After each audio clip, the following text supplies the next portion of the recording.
Hi, I'm John from Just Music.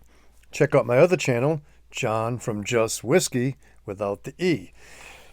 Today, we are going to be reviewing the Graham Bonnet Band concert that I saw this past Friday night, May 9th, at the Vault in New Bedford, Massachusetts. Great show.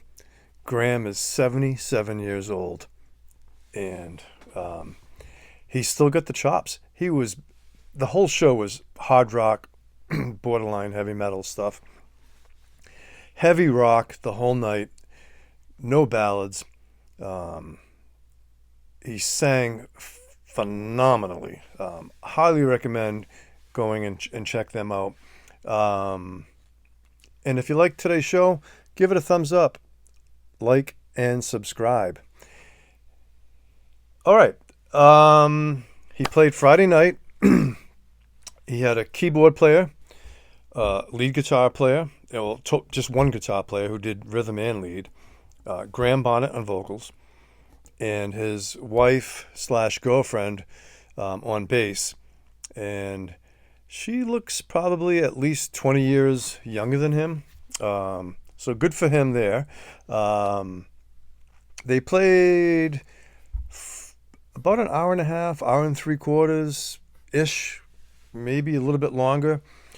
Graham did take a couple of breaks, allowing the keyboard player to do an extensive keyboard solo, some of it was pretty cool. The drummer was really good, did some really good drum solo work.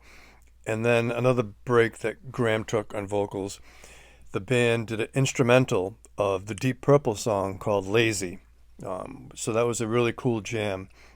Graham Bonham first started with his cousin in a band called Marbles. And in 1968, I believe Barry Gibb co-wrote this song, Only One Woman. YouTube that song.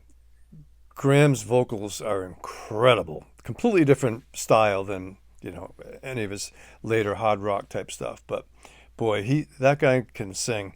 So you knew it was going to be a great show because the first 4 songs that he did were rainbow songs off the Down to Earth album.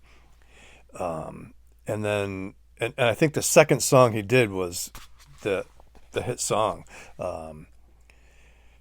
Why don't I know the name of the hit song? Well, it'll come to me later on in the show. And then he played it later on in the show, played a 5th song from Down to Earth, Since You've Been Gone. Right, that's the big hit. That was like the second song he did, just like knocked it out of the park. He also did a couple of songs from his stint with the Michael Shenker group. Assault Attack was one of the songs. He did a little bit of Alcatraz and then some of his solo stuff. Really good. You feel bad for some of these shows, even Angel at the Vault. I think the capacity is probably around 300, maybe a little over 300. There was probably 120 people there. So, a decent crowd, but you wonder how, with all the traveling, the hotels, and paying everybody, how they can really make money. And at the end of the show, when they had finished, I had to go to the bathroom, and when I came out of the bathroom, security was escorting Graham down the stairs to the backstage area, and I just happened to come out of the bathroom, and there's Graham right in front of me, and so I just said, "Great show, Graham," and we gave each other a fist pump, and he smiled, and that was so cool, I thought. So he's currently touring, and if you can catch him, I highly recommend it. They sounded great. The guitar player was a crackerjack guitar player. High energy show. Really recommend it. And a couple of new shows that are coming around, which I talked about one of them. David Lee Roth is touring. He's going to be playing at the Hampton Beach Casino this summer. It's like a Wednesday night. I really want to go, but with travel, a work night, all that kind of stuff. I would really like to see David Lee Roth. And then also, too, the Joe Perry Project has kind of formed a super group. We have Chris Robinson on vocals from the Black Crowes. We have the bass player and the drummer from Stone Temple Pilots. We have Brad Whitford on rhythm guitar from Aerosmith. And there's a keyboard player who plays keyboards for Aerosmith behind the scenes. And then you have Joe Perry.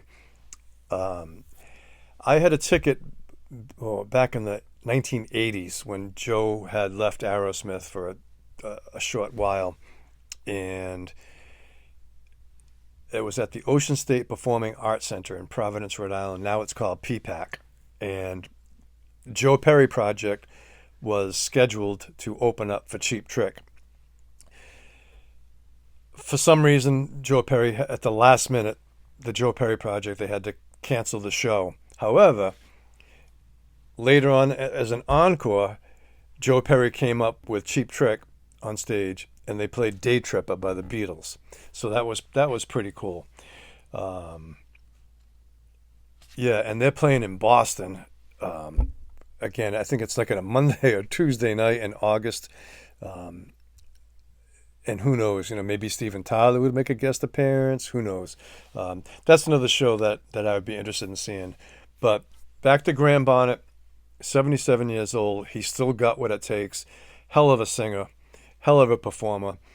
And he's telling vignettes and stories in between the songs. And I really enjoyed it. So if you enjoyed today's show, give it a thumbs up, like, and subscribe. Much appreciated.